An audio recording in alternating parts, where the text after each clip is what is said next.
Spoiler warning, the following is an in-depth analysis. If you haven't seen this film, you might want to before watching this review.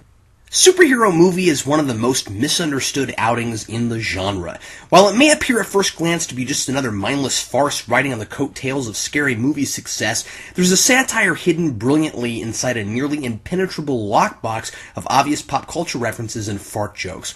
I've been saving this one for a long time because I'm pretty sure this video is going to spell the end of my reviewing career. Now that I've posted it, I'm actually constantly refreshing the video page, watching the like-dislike box in the comments, and ready to delete the entire channel before all of our subscribers show up at my house with pitchforks and torches. But I just had to finally make my opinion known, because I think this is the most important superhero movie ever made. Yes, ladies and gentlemen, I'm going to say it.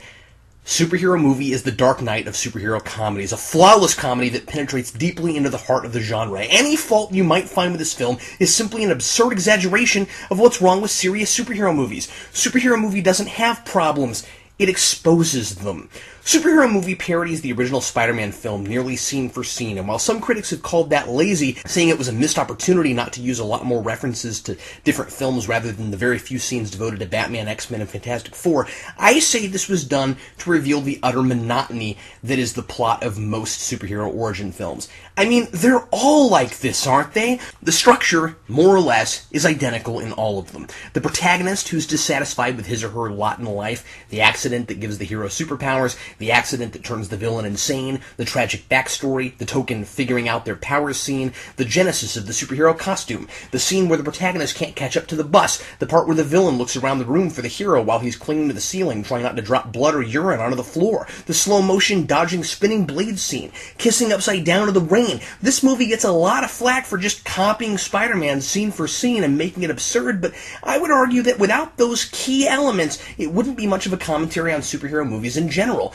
You remember the scene in Iron Man where Tony Stark has to go to Thanksgiving dinner with his arch-enemy Obadiah Stane, or where Rorschach catches one of his fellow inmates and all the food on his tray in the cafeteria when he slips and falls.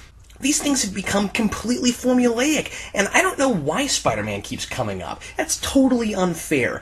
Rick Riker is a really clever name for this character, in case you didn't pick up on it, because it's a pretty subtle nod to what superhero secret identity names usually sound like. The first and last name both start with the same letter, just like Peter Parker. Isn't that neat?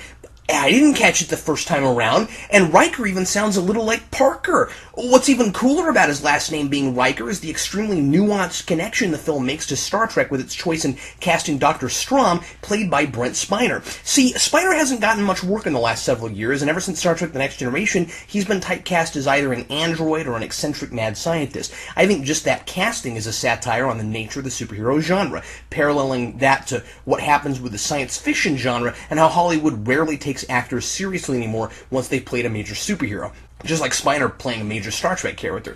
Kiss of death for most actors. We've all seen how Batman and Robin destroyed George Clooney's career. Look out, Christian Bale, you're screwed after Dark Knight Rises. And I also think that's why Stephen Hawking is in this movie. I mean, he's always been pretty typecast too, right? He hasn't had an acting role since he cameoed as himself in an episode of Star Trek The Next Generation.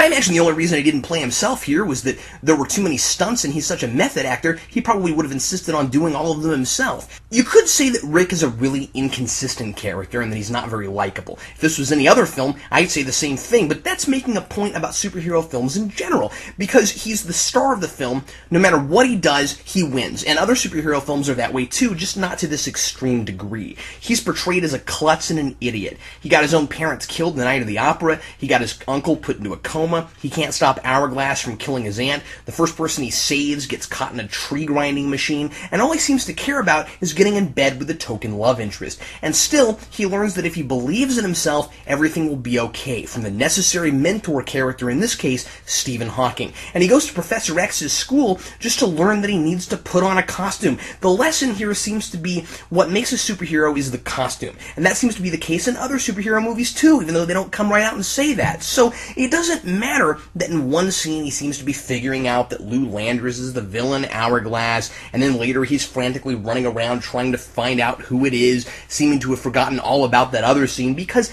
that's all part of the clever joke. Superheroes can be stupid, self-absorbed, and lazy all the way up until the last scene where they beat the bad guy, and they don't even have to seem to be the same person from scene to scene, because What really solves all their problems is the part of the script that says they win. This is clearly an intentional metaphor for that light switch mentality a lot of superhero movies have, and is in no way whatsoever my stretching to make this sound like a better movie than it is. It's very easy to see this as a dumb comedy with no substance, but trust me, all you have to do is really overanalyze it in its genius. Rick and Jill, his version of Mary Jane, are both entirely shallow characters with no personality, but what I appreciate about that is that at least the movie tells us they're that way, so we're not expected to have any emotional investment in them if we don't want to.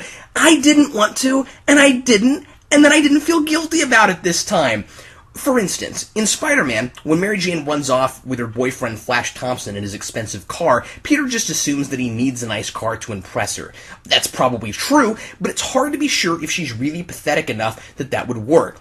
But in that same scene here, Jill comes right out and says, maybe you can take me out in your car sometime. So now, his trying to get a car makes sense. They're both pathetic, and the movie's not jerking us around about it. I'm also impressed with a lot of ideas that are turned on their heads and really make me think about what the movie's getting at with them. During the kissing upside down in the rain scene, it's the dragonfly's nipples that are exposed through his clothes rather than the love interest. I really appreciate a movie that so tastefully exposes the over-sexualization of women by making a mockery out of the man in the scene. He's been a chauvinist pig the whole movie, and he deserves it, staring at Jill from his bedroom window all the time while she's taking off her clothes and dancing on her stripper pole. Being a stripper is what she wants to do for a living. That's her dream. I mean, what a pervert he is for taking advantage of her like that. Give the stripper some privacy. Jeez. And what an incredible plot twist when Rick's uncle doesn't die like Peter Parker's and it's actually his aunt.